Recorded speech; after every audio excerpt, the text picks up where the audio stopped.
In 2015, Bennylyn Burke was a young woman born and raised in the Philippines.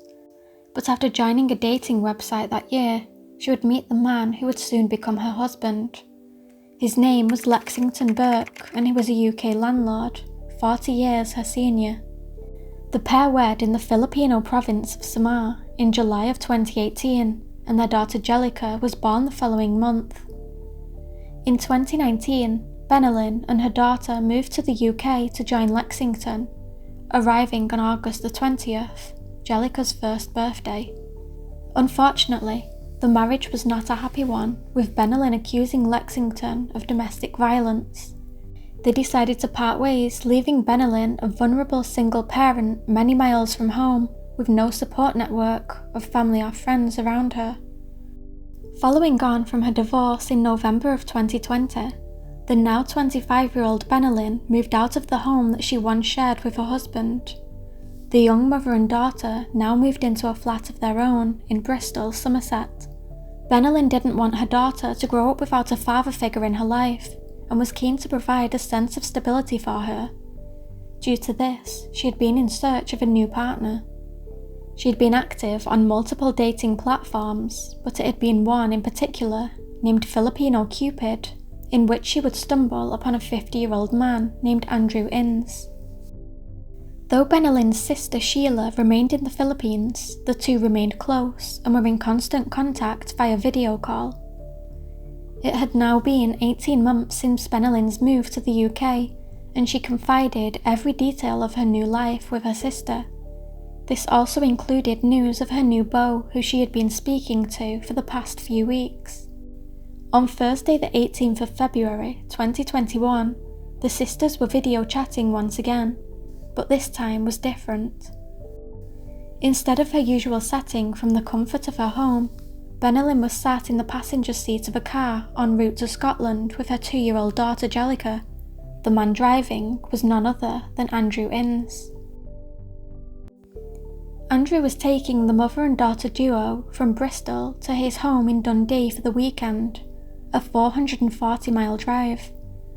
During the video call, Bennylyn told Sheila that she had felt sorry for the older man after he had made the long drive to her home and felt obliged to go with him.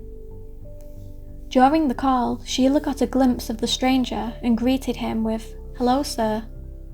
The thin, balding man had then chatted with her and even shared a few jokes.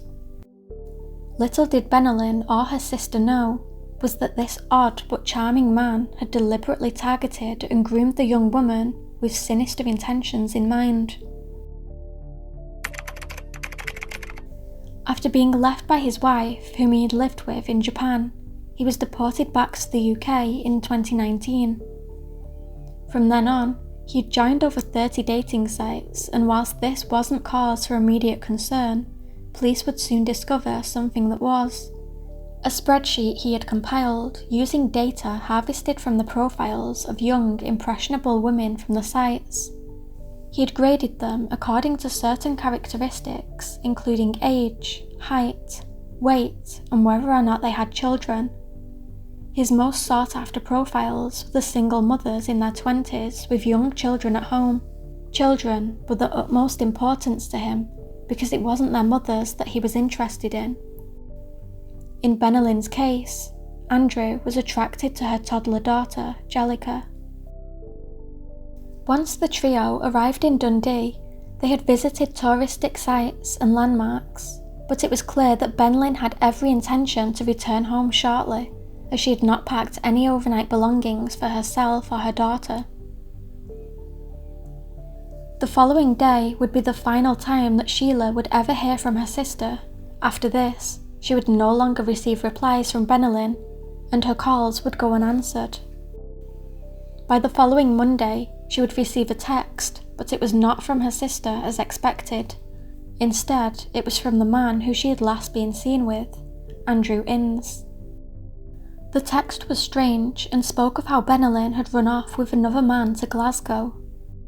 Andrew alleged that Bennylyn was hiding from Jellica's father, who wanted to take his daughter away and have Bennylyn deported back to the Philippines.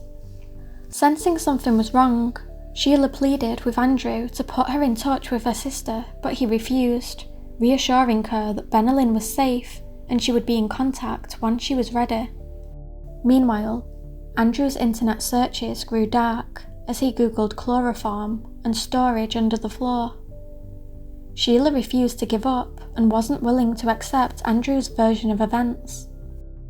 After she messaged Andrew again, he claimed that he had been in contact with Bennylyn and she was settling in well. Still insistent on answers, Andrew began to lose patience and eventually told Sheila that he now wanted to get on with his own life, appearing to wash his hands of any further involvement with Bennylyn. In a final message, he told Sheila that he was going to wipe all trace of Bennylyn from his phone and computer. He stated, "It's not just to protect myself, but also to protect her, so the police can't find her if they search my house." It was at this point that Sheila asked Andrew to at least record Bennylyn so that she could be sure that she was okay, but her fears would only grow when Andrew sent an old video of her sister. On the 1st of March, both Bennylyn and Jellica were reported missing to the police. As the investigation ensued, police let it be known that they had grave concerns.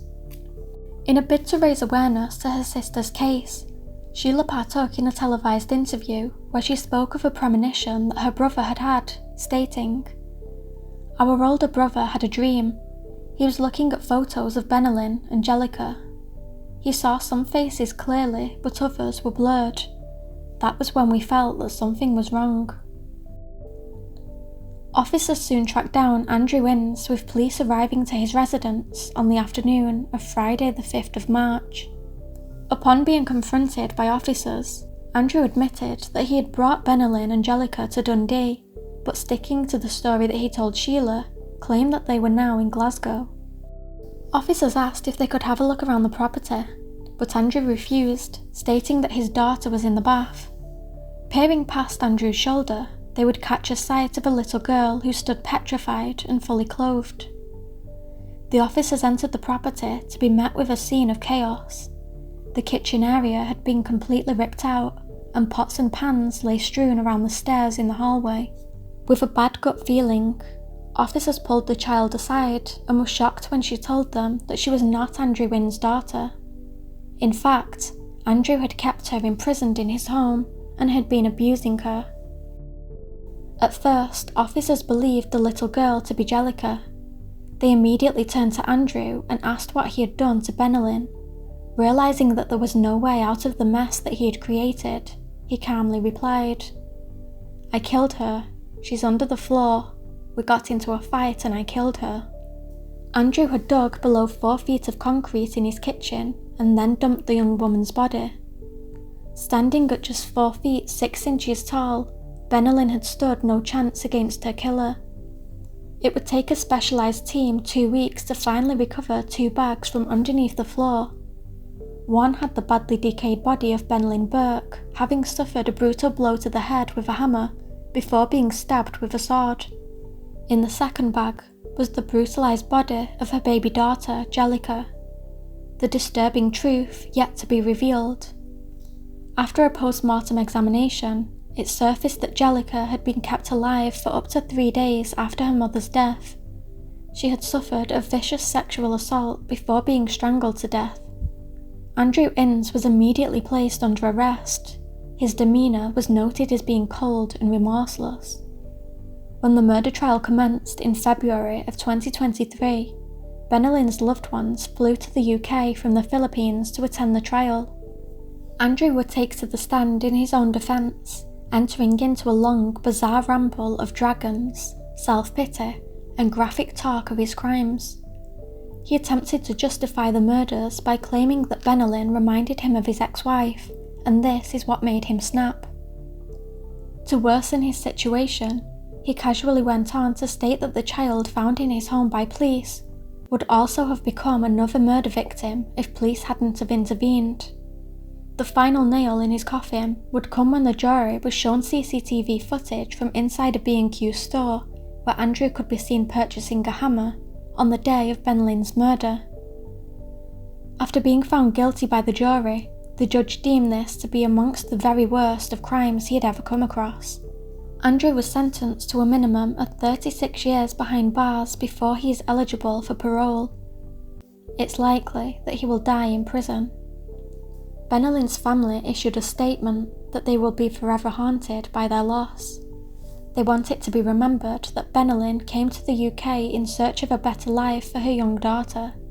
Before their return home, a vigil was held at Bristol's Brandon Hill Park by Bennylyn's family and friends, who enjoyed a picnic, lit candles and released balloons in the memory of Bennylyn Angelica.